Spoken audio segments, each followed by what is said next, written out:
Assalamualaikum warahmatullahi wabarakatuh. Perkenalkan, saya Nur Yuwana Dwi Wulandari, SPD MPD. Saya sebagai dosen tetap di Prodi Pendidikan Sejarah, Fakultas Pendidikan Ilmu Pengetahuan Sosial IKIP PGRI Wates. Saya akan melakukan penyusunan dokumen pernyataan diri dosen dalam unjuk kerja Tridharma Perguruan Tinggi atau PDD UKT PT. Pada kesempatan ini, saya akan memaparkan mata kuliah yang saya ampu, yaitu Sejarah Indonesia tahun 1945 sampai dengan 1965. Pada mata kuliah tersebut merupakan mata kuliah wajib tempuh untuk mahasiswa Pendidikan Sejarah Fakultas Pendidikan Ilmu Pengetahuan Sosial IKIP PGRI Wates dengan jumlah SKS 4 SKS. Mata kuliah ini akan membahas terkait dinamika sejarah Indonesia di tahun 1945 sampai dengan 1965 yang meliputi evolusi fisik, diplomasi, krisis ekonomi, pembentukan pembentukan pemerintahan parlementer. Mata kuliah ini mengajak mahasiswa untuk menganalisis serta berpikir kritis dan kronologis. Selain itu, pada mata kuliah ini, mahasiswa yang mana nantinya sebagai generasi penerus bangsa dapat mengambil nilai-nilai atau hikmah dan moral value dalam setiap materi yang disampaikan. Capaian lulusan yang harus ditempuh oleh mahasiswa pendidikan sejarah pada mata kuliah Sejarah Indonesia tahun 1945 sampai dengan 1965 di antaranya CPL pertama berkontribusi meningkatkan mutu kehidupan bermasyarakat, berbangsa, bernegara. CPL kedua, menghargai keberagaman budaya, agama, kepercayaan, serta dapat atau temuan orisinal orang lain. Yang ketiga, mengambil keputusan secara tepat dalam konteks menyelesaikan masalah keilmuan atau di bidang keahlian. CPL 4, mengintegrasikan nilai, norma, dan etika dalam bidang akademik pengetahuan. CPL 5, mampu menjelaskan, menganalisis sejarah Indonesia tahun 1945 sampai dengan 1965. CPL 6, memahami isu-isu di masa sekarang yang dikaitkan dengan peristiwa sejarah Indonesia di tahun 1945 sampai 1965. Untuk capaian pembelajaran mata kuliah, mahasiswa mampu menganalisis peristiwa sejarah Indonesia 1945 sampai dengan 1965. Serta mahasiswa mampu mendemonstrasikan hasil karya terkait masalah-masalah ataupun peristiwa di tahun 1945 sampai dengan 1965. Mahasiswa mampu mengevaluasi dengan menggunakan nilai dan norma yang berlaku di masyarakat, dan mahasiswa mampu mengambil hikmah di setiap pertemuan perkuliahan. Pada pembelajaran ini dilaksanakan secara luring, dan metode yang saya gunakan dalam pembelajaran ini merupakan metode aktif dan partisipatif dengan menggunakan ceramah interaktif, diskusi, dan studi kasus, yang mana dalam hal ini mahasiswa dituntut untuk ikut serta aktif dalam setiap pertemuan, baik bertanya, menyanggah, ataupun menanggapi setiap masalah-masalah yang ada yang dibahas di dalam ruang kelas. Media pembelajaran yang saya gunakan yaitu RPS, kemudian PPT, buku referensi, artikel ilmiah, atau studi kasus. Untuk kriteria penilaian, ada 5 kriteria yang saya gunakan pada mata kuliah ini, yaitu untuk nilai UAS sejumlah 25%, nilai UTS sejumlah 20%, kemudian tugas individu sejumlah 25%, tugas kelompok atau proyek sejumlah 20%, dan kehadiran serta keaktifan sejumlah 10%. Untuk penilaian, saya menggunakan penilaian yang objektif dengan melihat ketepatan dan penguasaan materi yang dikuasai oleh mahasiswa, kemampuan analisis dan partisipatif dalam setiap pertemuan, baik dalam diskusi maupun studi kasus. Selain itu, saya juga melakukan evaluasi di akhir pembelajaran yang bertujuan untuk meningkatkan kualitas pembelajaran. Untuk selanjutnya, mari kita simak video pembelajaran sejarah Indonesia tahun 1945 sampai dengan 1965. Terima kasih. Assalamualaikum warahmatullahi wabarakatuh. Waalaikumsalam warahmatullahi wabarakatuh. Sebelum perkuliahan dimulai, alangkah baiknya kita berdoa menurut agama dan kepercayaan masing-masing. Berdoa selesai. Oke, untuk pembahasan hari ini kita nanti akan membahas terkait sejarah pemilu 1955.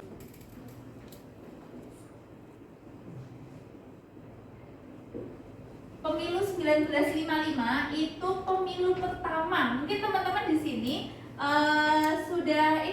sudah pernah merasakan ikut ambil dalam pemilu? Kemarin pemilihan Presiden pertama. Kalah ya pilihan. Oh, pilihannya kalah. Oke. Ini pilihan pertama. Apa Ya, sebelumnya betul. udah pernah? Pilihan pertama. Oke. Nah, di sini kita nanti membahas terkait pemilu 1955. Di sini kita nanti membahas terkait pemilu 1955. Kita itu merdeka di tahun 45. 10 tahun setelahnya. Ada yang tahu nggak kenapa? Kenapa kok ambilnya di tahun ini? Kenapa nggak di tahun langsung pemilu habis ini Bu, habis kemarin kan udah proklamasi, kenapa nggak langsung pemilu?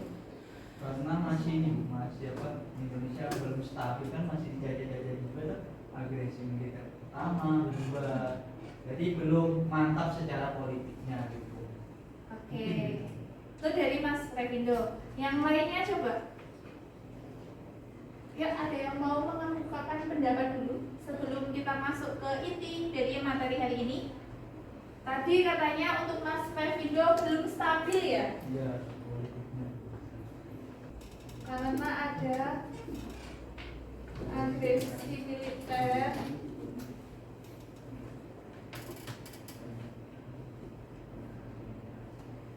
Satu dan dua.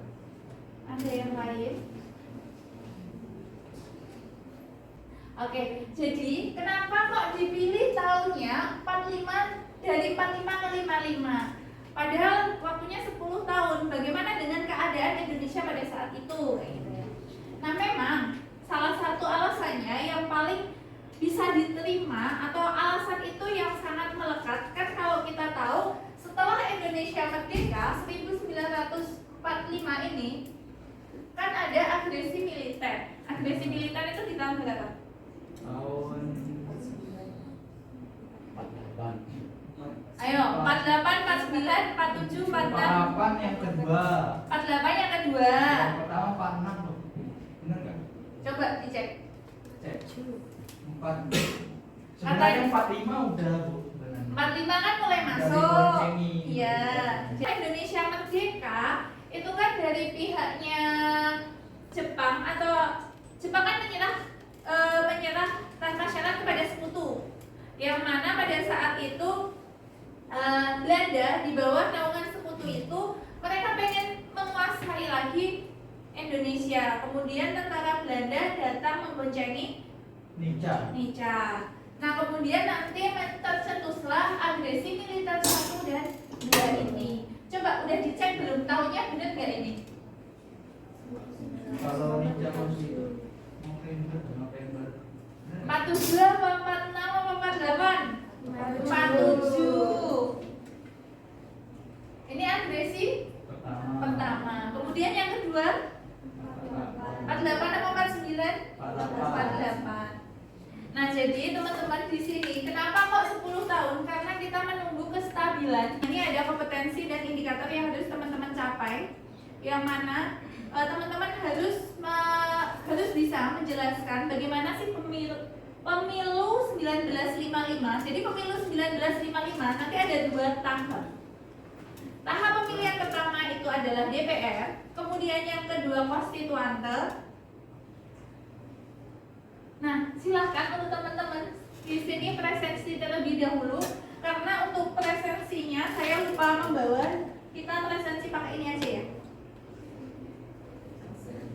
Di scan aja, scan barcode aja nggak apa-apa. Oke, nanti untuk presensi juga saya berikan di akhir juga. Kita masuk ke materi hari ini. Nah, kenapa kok tadi 1955 itu ada latar belakangnya. Nah, latar belakangnya itu salah satunya ingin membentuk pemerintahan yang demokratis. Apakah sebelumnya nggak demokratis, Bu? Sebelumnya memang sudah demokratis, tetapi dalam hal ini ketika kita melihat dalam suatu negara, pasti itu kan ada yang namanya undang-undangnya, kemudian pemerintahnya, siapa yang memimpin. Kalau di Indonesia pada saat itu memang sudah ada yang namanya undang-undang juga, sudah ada kepala negara, kemudian pemerintahnya siapa itu udah ada. Cuma dalam hal ini mereka itu masih bersifat sementara kayak gitu, dan perlu adanya suatu yang mengikat seperti itu. Nah tadi dijelaskan, tadi salah satunya dijawab oleh teman kita Revindo, itu menjawab terkait situasi revolusi fisik atau tadi belum stabilnya politik. Nah di situ itu karena belum stabilnya politik, akhirnya pemilu itu dilaksanakan setelah setelah agresi militer Belanda, setelah dengan hubungan dengan negara-negara luar yang pengen mencampuri Indonesia pada saat itu sudah selesai. Jadi kalau misal walaupun pada nantinya ketika pemilu itu kan memilih DPR dan konstituante, yang mana konstituante di sini itu kan nanti dia bertugas untuk membuat undang-undang. Tapi sebelum konstituante ini ada, undang-undang itu sudah ada teman-teman. Tapi masih bersifat sementara itu.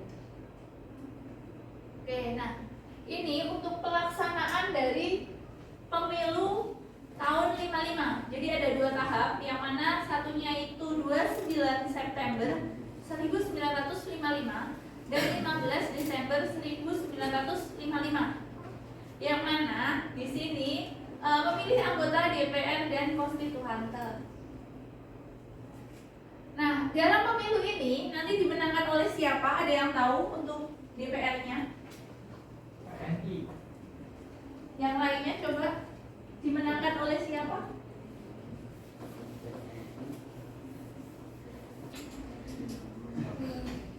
Pemilu tahap 1 ya. Partainya apa aja? Partainya apa aja? Ada yang bisa menyebutkan? PNI, PKI, Masyumi, terus? SI. Yang ini Bulan Bintang. yang kan ada 4 partai besar nanti yang nilainya itu gede. Itu apa aja selain NU aja. Jadi teman-teman di sini mungkin teman-teman akan berpikiran, Bu kok PKI, Bu kok NU. Jadi mereka pada saat itu memang mempunyai dari partai PNI, Masyumi, juga bagaimana toh nanti bahkan dalam semester ini kan juga ada pembahasan terkait dari partai-partai tersebut. Nah, pemilu ini di pemilu tahap 1 itu kan memilih DPR yang mana pada kabinet Ali.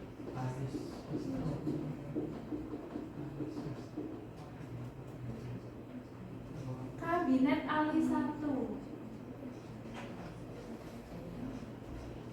Nah, kalau sekarang kita kan pakai sistemnya KPU ya, teman-teman. Ya. Kalau dulu belum KPU namanya. Tapi apa? Itu Kalau sekarang itu KPU. harus dulu PTUP. Kalau dulu PTUP Panitia Pemilihan Umum.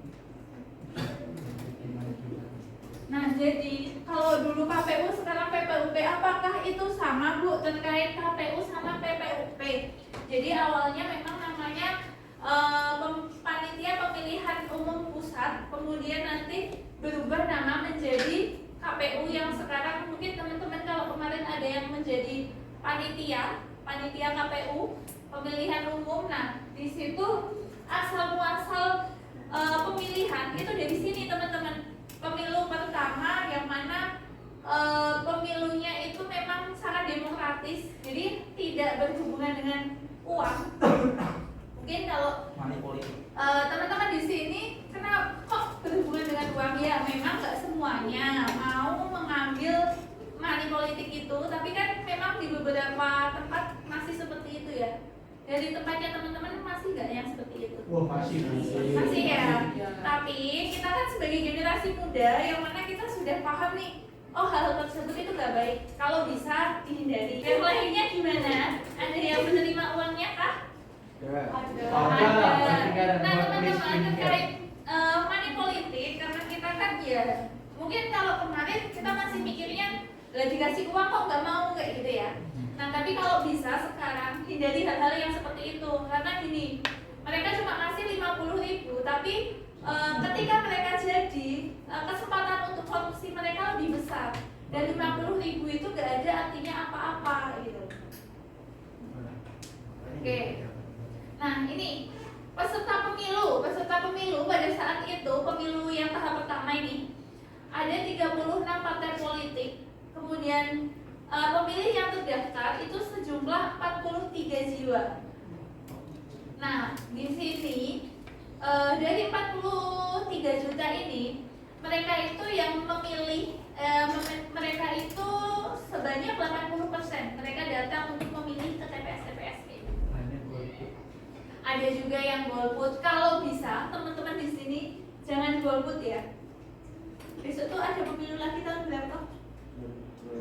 2029. Teman-teman mungkin udah kerja, kemudian bahkan Udah juga punya istri. udah punya istri katanya. Nah, oke.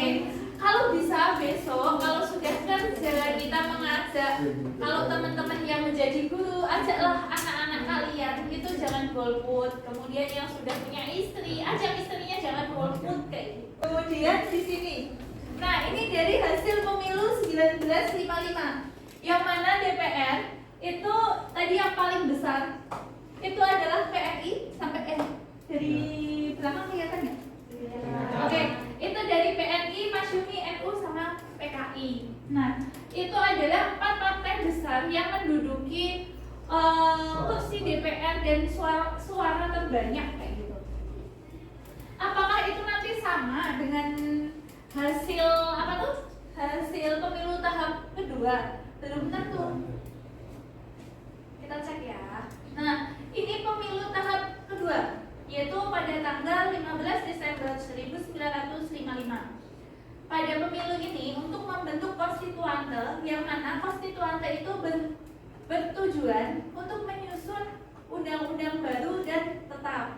Ingat ya, di sini tulisannya undang-undang baru dan tetap. Jadi Indonesia pada saat itu memang sudah mempunyai undang-undang, tapi undang-undangnya bersifat sementara. Kemudian dengan adanya pemilu ini diharapkan konstituante lantai ini bisa membuat undang-undang yang baru dan tetap. Tetapi pada pelaksanaannya gimana menurut kalian?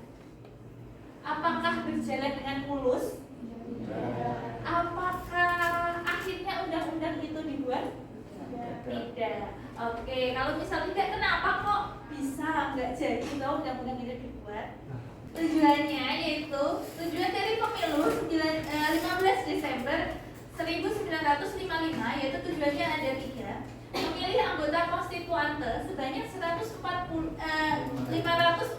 orang, memberikan legitimasi demokratis terhadap penyusunan UUD yang menggantikan UUDS 1950, menjadi bagian dari transisi menuju sistem ketatanegaraan yang stabil. Kalau kita berbicara tentang UUDS, berarti sistem pemerintahannya kemarin pakai apa? Pakai UUDS. Kita pakai UUDS, sistem pemerintahannya apa? Parlementer. Nah, ketika parlementer itu dipimpin oleh siapa? Ini siapa namanya? Perdana Menteri. Jadi dipimpin ini parlemen, kemudian dipimpin oleh Perdana Menteri. Peserta dan pelaksanaannya itu ada pemilu yang kedua ya, ini tahap kedua, yaitu di tanggal 15 Desember 1965 yang diikuti oleh 35 partai, yang mana pada saat itu pemilihnya sama sekitar 43 juta jiwa. Karena ini ya pelaksanaannya hampir sama dengan pemilu tahap pertama, yang mana tadi pemilunya itu memilih DPR kayak gitu. Dan juga sama teman-teman, kalau tadi kita belum pakai KPU, namanya pakai apa? PPUP itu sama, panitia pemilihan umum pusat, kita pakai itu. Nah, ini dari hasil pemilu konstituantenya. Kenapa kok dimenangkan oleh PNI? Ada yang tahu? Karena waktu itu pemerintahnya emang PNI basicnya. Selain itu, ada yang tahu kenapa dimenangkan PNI? Apa itu? Kenapa PNI menang? Satu, tadi apa? Pemerintahannya dari PNI.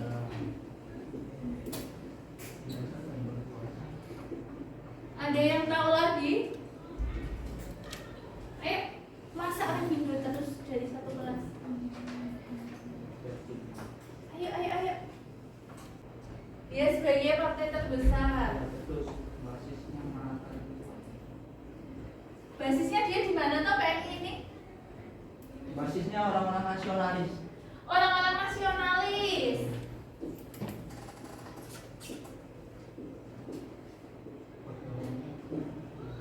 Ada yang mau menambahkan lagi? Ayo, tambahin.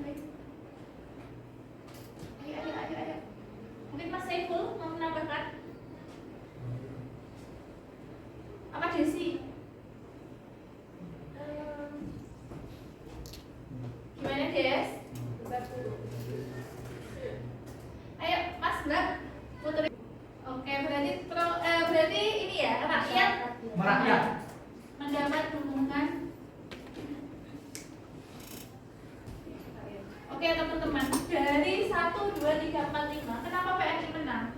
Dari alasannya, memang semua ini tepat. Tapi dari yang paling tepat ini karena mereka mendapatkan dukungan rakyat. Orang besarnya kan juga nasionalis, jadi lebih mudah untuk mendekati rakyat pada saat itu. Jadi simpati rakyat terhadap partai-partai politik yang ada, itu mereka lebih simpati ke PNI ini gitu.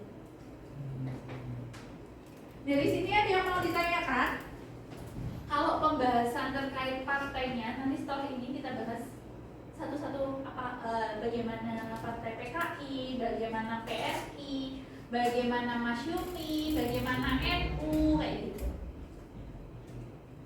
Nah, di sini tadi kita bahas ya, kalau misal si konstituantanya ini tadi kan 3 berjalan ya, kinerja dan masalah konstituantanya ini mengalami kebuntuan politik karena mereka itu ada 2 kelompok. Karena kita tahu ya, kalau misal di konstituante ini ada partai besar yang bersifat nasionalis, kemudian tadi ada komunis, kemudian ada yang Islami ya. Nah di sini kaum nasionalis dan Islam ini mereka kan mempunyai banyak banyak anggota. Nah di sini mereka mempunyai pemikirannya masing-masing, yang mana ketika setiap ada rapat, setiap ada ini, mereka tuh kayak selalu ini loh, selalu crash dan pandangan mereka itu berbeda. Nah di sini yang menjadikan konstituantenya ini pada akhirnya tidak menghasilkan undang-undang yang diinginkan kayak gitu. Akibat kegagalannya, mungkin teman-teman di sini ingat ya, kalau waktu SMA dulu kita membahas terkait dekret presiden 5 Juli 59. Nah, itu merupakan dampak kenapa toh dekret presiden bisa muncul. Nah, itu karena ini kegagalan dari konstituante ini. Yang mana kita tahu kalau dari dekret presiden itu kan salah satunya bubarkan konstituante. Kemudian diberlakukannya UUD yang sebelumnya tadi. Iya. Nah, di sini benar demokrasi parlemen terpimpin. Tadi kan ketika diberlakukan UUD sebenarnya pakai demokrasi apa? Demokrasi parlemen. Dari sini ada yang mau ditanyakan dulu nggak? Nah, berarti kan sudah paham. Ada yang mau ditanyakan lagi? Kalau misal nggak ada, nanti saya akan berikan tugas untuk teman-teman di sini. Tugasnya itu nanti kita mendiskusikan dari artikel yang nanti saya share ke teman-teman.